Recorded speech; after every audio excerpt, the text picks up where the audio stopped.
आओ भाई आओ, ये बकरी कुर्बानी के लिए बिकाऊ है। जो भी इसे खरीदना चाहता है 50,000 रुपया इसकी कीमत है। इसके आगे जो भी बोली लगाएगा बकरी उसकी होगी। ये कुर्बानी के लिए तैयार शुदा बकरी है।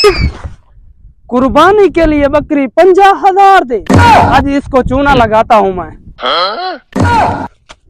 कुर्बानी के लिए बकरी बिकाऊ है। बकरी बिकाऊ कितने की है? 50,000 इसकी कीमत। 50,000। मैं बकरी तक 2 लाख की बिकवा दे। 2 लाख की? जी जी। कितने पैसे मेरे को दे से? तुम मुझे कोई फ्रॉड ही लग रहे हो। बकरी भी ले जाओगे, मैं बकरी की कीमत कैसे लूंगा? नहीं नहीं यार, तू देखी करा ये मैं वो बंदा आंदा पे उसको चूना लगाता हूँ। मैंने 2 लाख 10,000 मेरा 1,90,000 तेरा मैं दे। तू 1 तू 5 मेरे तानी पैसे चावी। सुनो भाई सुनो, ये बकरी